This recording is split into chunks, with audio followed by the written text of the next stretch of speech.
From a basement campaign of Dungeons and Dragons in 1983 to the complete annihilation of an alternate realm and the apparent demise of one of Earth's most formidable individuals. Here's everything about Stranger Things that continues to occupy my thoughts. Let's begin with Will because, truthfully, his journey in Season 5 represented one of the series' most captivating progressions. This child has endured unimaginable torment from the very first episode.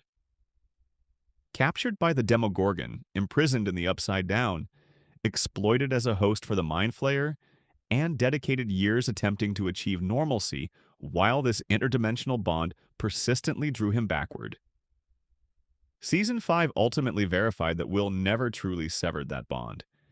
He believed he had, everyone believed he had, following the Mind Flayer's removal during that sauna incident in Season 3. However, the series made it unmistakably evident that his link to the collective consciousness never actually disappeared.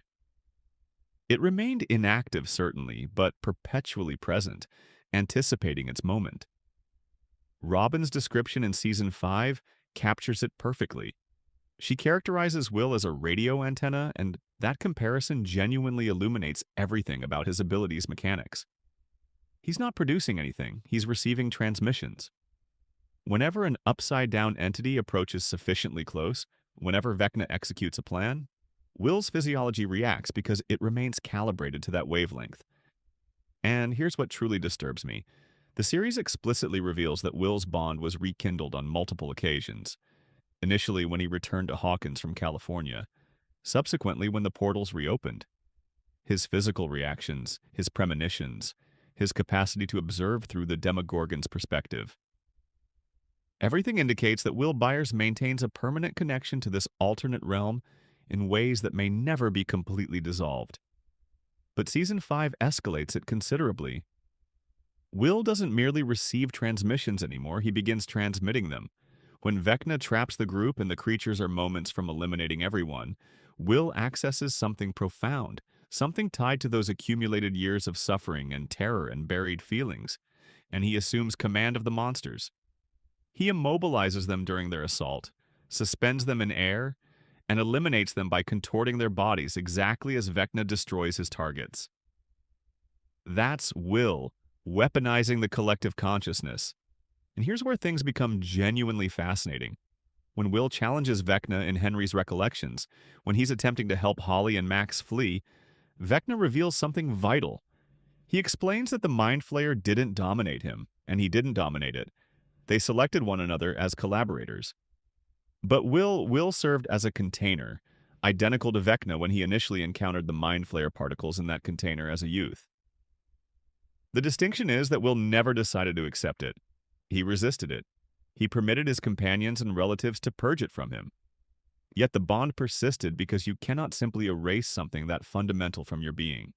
So what are the implications moving forward? Consider this. The Upside Down has vanished.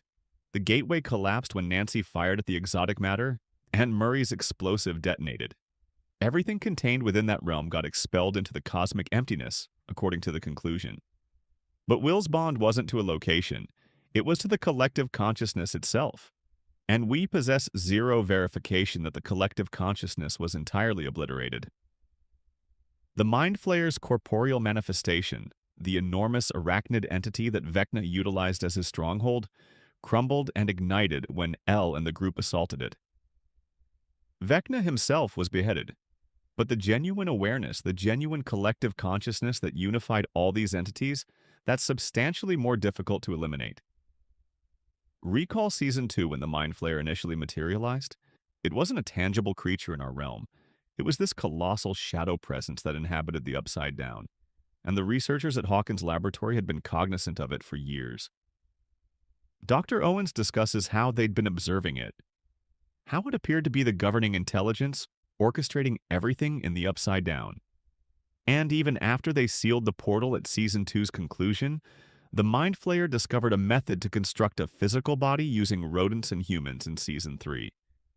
It evolved. It persisted despite having its connection to the Upside Down terminated by creating something different on our side. So who can assert it cannot accomplish that again? And if it can, then Will Byers is still existing with a direct channel to whatever remnants of that intelligence remain. The series concludes with him seemingly ordinary, completing secondary school, participating in one final D&D campaign with his companions. But his abilities didn't vanish.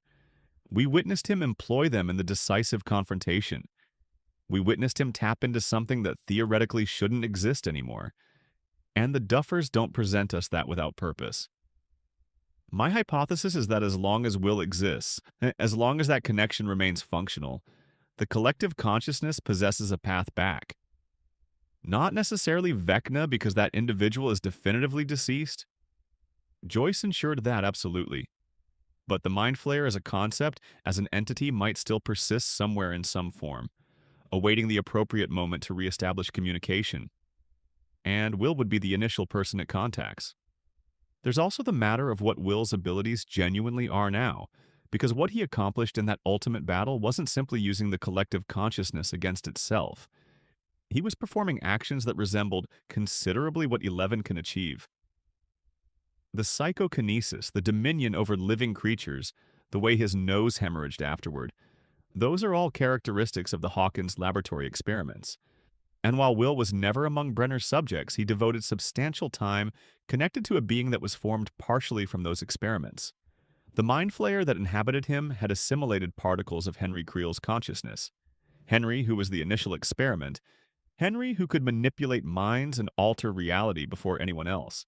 It's completely possible that Will's period as a container didn't simply leave him with a connection to the collective consciousness. It might have modified his neurobiology in the identical way that exposure to Henry's blood transformed the children in Brenner's program. Will might be in his own manner another subject, not produced through intentional experimentation, but through trauma and exposure and endurance. And if that's accurate, then the government would absolutely desire to capture him. Which leads us to 11, and the question that the conclusion deliberately leaves unresolved. Is she genuinely deceased? Let's discuss what we witness happen. The Upside Down is disintegrating. The explosive is about to detonate and Elle separates from the group to remain behind. She has her emotional farewell with Mike in his mental space. She stands at the gateway as everyone shouts for her in decelerated motion.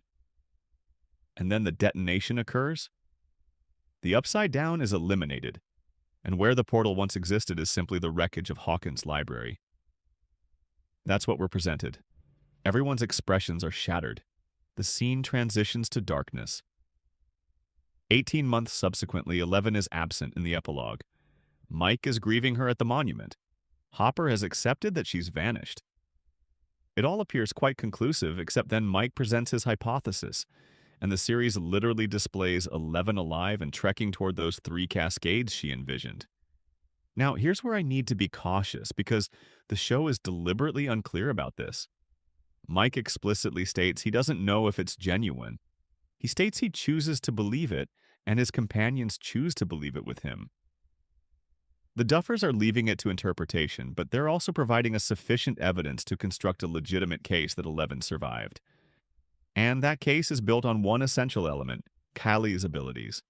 Consider what Kaylee can accomplish. She generates illusions. Not simply minor tricks, but comprehensive visual deceptions that can deceive anyone. We observed this in Season 2 when she assisted Elle in seeing recollections of her mother. We observed it again in Season 5 when she disguised herself from the military, and when Vecna utilized comparable techniques to deceive Hopper into believing Elle was perishing in the container. Illusions in this universe are potent enough to influence reality in significant ways. Now consider the timing. The military had those hedgehog devices operational, the ones that broadcast the frequency that neutralizes Elle's abilities. Mike specifically remembers hearing that identical frequency at the graduation ceremony, which activates his memory of Elle's death, and he realizes something doesn't compute. If those machines were active, if Elle's abilities were being suppressed, then how was she standing so upright and powerful at the threshold of the portal when the Upside Down exploded? She couldn't have been. Not if the hedgehogs were functional, which means what everyone observed might not have been Elle at all. Kaylee perished in the conclusion, but remember that conversation she had with Elle earlier?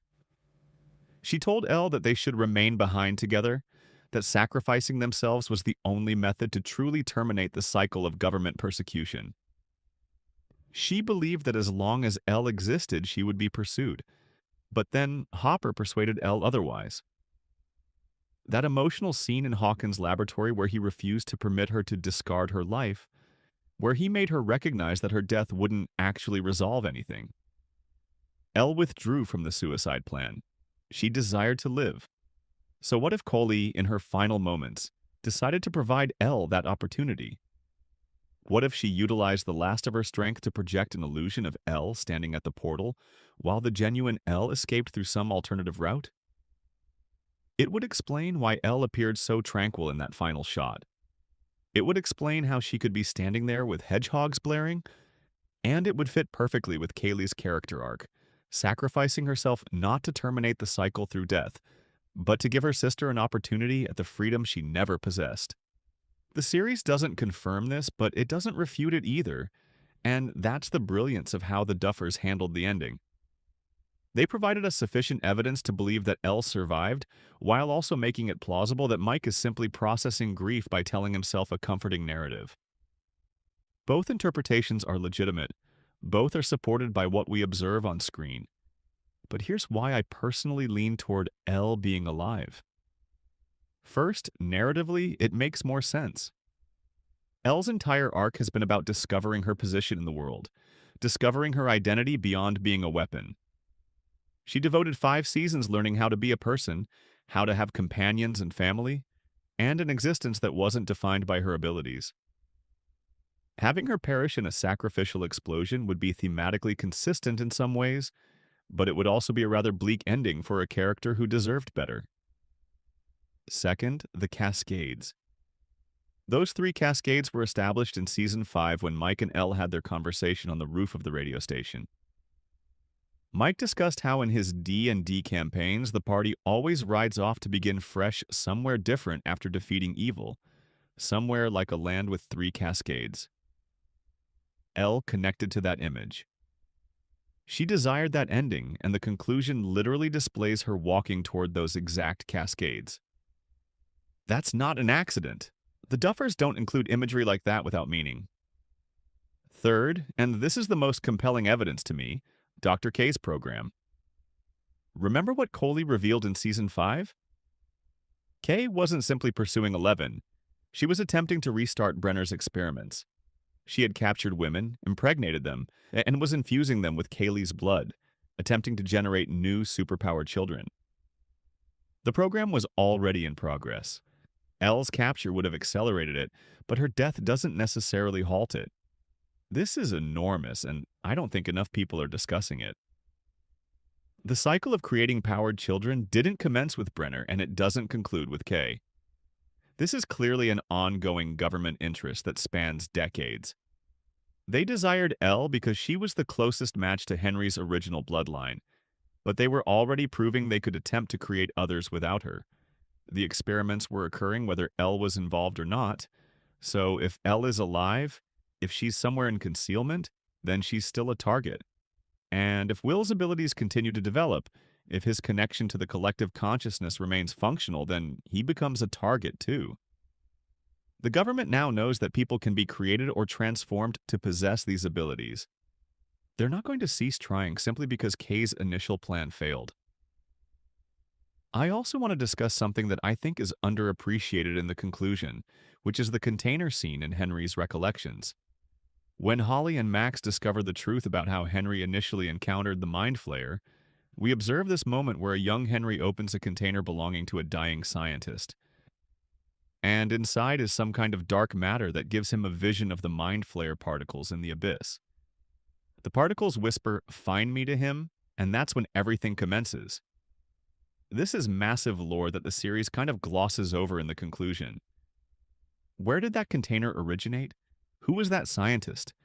What was he doing with Mind Flayer particles before anyone knew the Upside Down existed? Was the government already aware of this alternate realm before Elle even made contact with the Demogorgon in 1983? Because that would transform everything we thought we understood about the timeline.